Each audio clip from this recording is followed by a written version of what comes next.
ಇವತ್ತಿನ ಕಾನ್ಸೆಪ್ಟ್ ಬಂದ್ಬಿಟ್ಟು find integrating factor. What it is find integrating factor. ಎರಡು question ನೋಡುವ ಬರೇ right.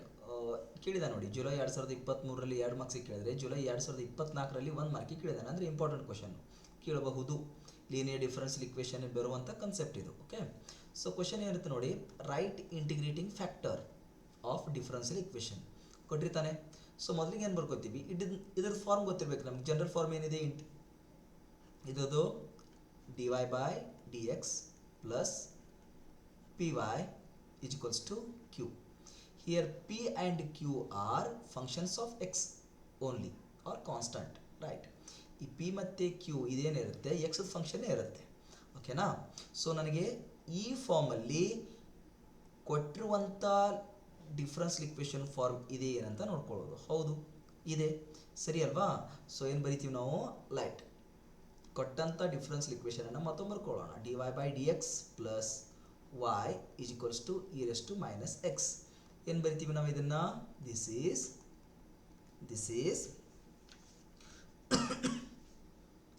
this is the linear differential equation of the form ಅಂದು ಇದನ್ನು ಬರ್ಕೋಬೇಕು.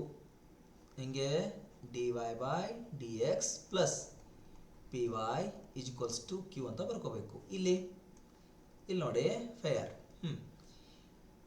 ಪಿ ಅಂದರೆ ಏನಿಲ್ಲಿ, ಪಿ ಅಂದರೆ ನೋಡಿ dy by dxಗೆ dy by dx ಕರೆಕ್ಟಾ, yಗೆ y. ಹಾಗಿದ್ರೆ ಪಿ ಅಂದ್ರೆ ಏನು, P is the coefficient of y. ಹಾಗಿದ್ರೆ ಇಲ್ಲಿ y ಕೋಎಫಿಷಿಯಂಟ್ ಏನಿದೆ 1. ಹಾಗಿದ್ರೆ ಪಿ ಅಂದರೆ ಎಷ್ಟಾಯಿತು ಸ್ನೇಹಿತರೆ, ಇಲ್ಲಿ 1 ಆಯಿತು. ಹಾಗೆ q ಜಾಗದಲ್ಲಿ ಏನಿದೆ ನೋಡಿ, ಇಲ್ಲಿ q is equals to what, q is equals to what, e raised to minus x ಇದೆ, ಸರಿ ಅಲ್ವಾ? ಇನ್ನು ಇಂಟಿಗ್ರೇಟಿಂಗ್ ಫ್ಯಾಕ್ಟರನ್ನು ಫೈಂಡ್ ಔಟ್ ಮಾಡುವುದಿದೆ. Integrating factor it is represented by only I F ಬರೆದ್ರೆ ಸಾಕು ಇಂಟಿಗ್ರೇಟಿಂಗ್ ಫ್ಯಾಕ್ಟರ್ ಅಂದಂಗೆ. ಫಾರ್ಮುಲಾ ನೋಡಿ, ಲಕ್ಷ್ಯದಲ್ಲಿಡಿ. E rest integral of the function P into D X, okay, is equals to K E ಇಡೋದು ಇಂಟಿಗ್ರೇಷನ್ಗೆ integration. Just substitute the value of P. P value ಏನಿಲ್ಲಿ 1 ಇದೆ ನೋಡಿ, 1 ಇಂಟು ಡಿ ಎಕ್ಸ್. ಓಕೆ, ಇನ್ನು e rest integral of 1 into D X ಅಂದರೆ ಎಷ್ಟು, x, ಸರಿ ಅಲ್ವಾ? ಆನ್ಸರ್ ಏನು ಬಂತು ಸ್ನೇಹಿತರೆ, e race to x is the integrating factor of the given differential equation. ಇಷ್ಟೇ, ಅಂಡರ್ಸ್ಟ್ಯಾಂಡ್ ಆಯ್ತಾ? ಹಾಗಾದರೆ ಈ ಕೊಟ್ಟಂಥ ಡಿಫರೆನ್ಷಿಯಲ್ ಇಕ್ವೇಷನ್ದು ಇಂಟಿಗ್ರೇಟಿಂಗ್ ಫ್ಯಾಕ್ಟರ್ ಏನು ಬಂತು, ಇ ರೆಸ್ ಟು ಎಕ್ಸ್ ಬಂತು. ನೆಕ್ಸ್ಟ್ ಕ್ವಶನ್ ನೋಡುವ. ಓಕೆ, ಇನ್ನೊಂದು ಕ್ವಶನ್ ಇದೆ. ಮೊದಲಿಗೆ ನನಗೆ ಏನು ಲಕ್ಷ್ಯದಲ್ಲಿ ಇರಬೇಕು ಸ್ನೇಹಿತರೆ, ಲೀನಿಯರ್ ಡಿಫರೆನ್ಷಿಯಲ್ ಇಕ್ವೇಷನ್ ಫಾರ್ಮ್ ತರಕಲಿರಬೇಕು, ನೆನಪಲ್ಲಿರಬೇಕು. ಏನು, dy by dx plus py is equals to q ಫಾರ್ಮಲ್ಲಿ ಇದೆ ಏನಂತ ನೋಡ್ಕೊಳ್ಳೋದು. ಇದೆ ಅಂತ ಹೇಳ್ತೀರಾ, ಆದರೆ ನೋಡಿ dy by dxದು ಕೋಎಫಿಷಿಯಂಟ್ ಎಷ್ಟು ಬೇಕು ನನಗೆ, ಏನೂ ಇಲ್ಲ ಅಂದರೆ 1 ಅಷ್ಟೇ ಬೇಕು. ಬಟ್ ಇಲ್ಲೇನಿದೆ, ಎಕ್ಸ್ ಇದೆ. ಹಾಗಾದರೆ ಈ ಎಕ್ಸನ್ನು ಮೊದಲು ತೆಗಿಬೇಕು ನಾನು. ಲೆಟ್ ಅಂತ ಬರ್ಕೋತೀನಿ. ಲೆಟ್ ಅಂಥೇಳಿ ಕೊಟ್ಟಂಥ ಈ ಡಿಫರೆನ್ಷಿಯಲ್ ಇಕ್ವೇಷನನ್ನು ಮತ್ತೊಮ್ಮೆ ಬರ್ಕೊಳ್ಳೋದು. ಓಕೆನಾ? ಈ ಎಕ್ಸ್ ತೆಗಿಬೇಕಾಗಿದೆ. ಈ ಎಕ್ಸ್ ಜಾಗದಲ್ಲಿ ಎಷ್ಟು, 1 ಬರಬೇಕಾಗಿದೆ. ಓಕೆನಾ? ಹಾಗಾದರೆ dividing through out by X. ಹಾಗಾದರೆ ಈ ಎಕ್ಸ್ ಹೋಗಬೇಕಾಗಿತ್ತು ಅಂದರೆ ಏನು ಮಾಡ್ಕೋತೀವಿ, ಪ್ರತಿಯೊಂದು ಟರ್ಮಿಗೆ ಎಕ್ಸ್ದಿಂದ ಭಾಗ ಹೊಡ್ಕೋತೀವಿ.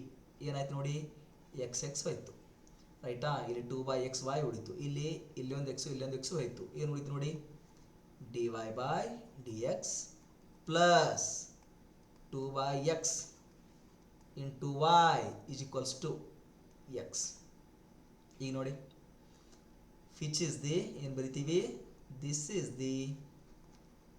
The linear differential equation of the form. ಇದು ಯಾವ ಫಾರ್ಮಿಗೆ ಬರ್ತೀಗ, ಲೀನಿಯರ್ ಡಿಫರೆನ್ಷಿಯಲ್ ಇಕ್ವೇಷನ್ ಫಾರ್ಮಿಗೆ ಬಂದರು ಅಂದರೆ dy by dx plus py is equals to q. ಈಗ ನೋಡಿ ಫೇರ್, ಪಿ ಅಂದ್ರೇನು, ಪಿ ಅಂದರೆ ನೋಡಿ dy by dxಗೆ dy by dx ಇದೆ, yಗೆ y ಇದೆ. ಪಿ ಅಂದ್ರೇನು, yದು ಕೋಎಫಿಷಿಯಂಟ್ ಏನಿಲ್ಲಿ, yದು ಕೋಎಫಿಷಿಯಂಟ್ 2/x ಇದೆ. ಸೊ ಪಿ ಅಂದರೆ 2/x ಆಯಿತು. ಓಕೆನಾ? ಕ್ಯೂ ಅಂದರೆ ಏನು, ಕ್ಯೂ ಅಂದರೆ ಕ್ಯೂ ಜಾಗದಲ್ಲಿ ಏನಿದೆ, ಎಕ್ಸ್ ಆಯಿತು. ಕರೆಕ್ಟಾ? ಇನ್ನು ಇಂಟಿಗ್ರೇಟಿಂಗ್ ಫ್ಯಾಕ್ಟರ್ ಐ ಎಫ್ ಅಂದರೆ ಇಂಟಿಗ್ರೇಟಿಂಗ್ ಫ್ಯಾಕ್ಟರ್. ಫಾರ್ಮುಲಾ ಏನು? E race to integral of P into D X. ಪಿದ ವ್ಯಾಲ್ಯೂ ಫಿಲಪ್ ಮಾಡಿ, K E integral of the function. ಪಿದ ವ್ಯಾಲ್ಯೂ ಏನಿದೆ ನೋಡಿ, 2/x ಇಂಟು ಡಿ ಎಕ್ಸ್ ಇದೆ. ಓಕೆನಾ? Okay. E 2 is the constant, take it outside from the integration. ಇಂಟಿಗ್ರೇಷನಿಂದ ಹೊರಗೆ ಹೋಗ್ತೀರ, ಒಳಗೆ ಏನು ಉಳಿತು? Integral of 1/x into D X ಉಳಿತು. ಓಕೆನಾ? ಫೈನಲ್ ಆಗಿ ಏನು ಬಂತು? ಇ 2ಗೆ 2. Integral of 1/x into D X ಅಂದರೆ ಲಾಗ್ ಎಕ್ಸ್. ಇನ್ನೂ ಬರೆಯೋಕೆ ಹೋದ್ರೆ ಏನು ಬರಿತೀವಿ ಇಲ್ಲಿ? E log X square. X square formula ಯಾವುದು? ಎನ್ ಇಂಟು ಲಾಗ್ ಎಕ್ಸ್ ಇದ್ರೆ ಹೆಂಗೆ ಬರಿತೀವಿ ನಾವು? Log X raised to N. X ಎನ್ನು ಎಕ್ಸ್ ಪವರ್ ಬರುತ್ತಲ್ಲ, ಹಾಗೆ ಇಲ್ಲಿ ಕೂಡ ಈ 2 ಏನಾಯಿತು? ಎಕ್ಸ್ ಪವರ್ ಬಂದು ಲಾಗ್ ಎಕ್ಸ್ ಸ್ಕ್ವೇರ್ ಆಯಿತು. E race to log X, e race to log X square ಅಂದರೆ ಏನು? X square. ಇದಕ್ಕೆ ಯಾವ ಫಾರ್ಮುಲಾ? ನನಗೆ ಗೊತ್ತೇ ಇದೆ. E race to log x ಅಂದರೆ ಎಕ್ಸು ಅಂತ. ಅದಕ್ಕೆ e race to log X square ಅಂದರೆ ಏನಾಯಿತು? X square. ಎಕ್ಸದ ಜಾಗ, ಎಕ್ಸ್ ಜಾಗ ಏನಿದೆ ಇಲ್ಲಿ? ಎಕ್ಸ್ ಸ್ಕ್ವೇರ್ ಇದೆಯಲ್ಲ. ಸೊ ಫೈನಲ್ ಆಗಿ ಇಂಟಿಗ್ರೇಟಿಂಗ್ ಫ್ಯಾಕ್ಟರ್ ಎಷ್ಟು ಬಂತು ಸ್ನೇಹಿತರೆ? ಎಕ್ಸ್ ಸ್ಕ್ವೇರ್ ಬಂತು. This is the final answer. Okay, ಇದು ತುಂಬ ಇಂಪಾರ್ಟೆಂಟ್ ಆಗಿರೋ ಕ್ವಶನ್ನು, ಕೇಳಬಹುದು. ಎಲ್ಲಿ?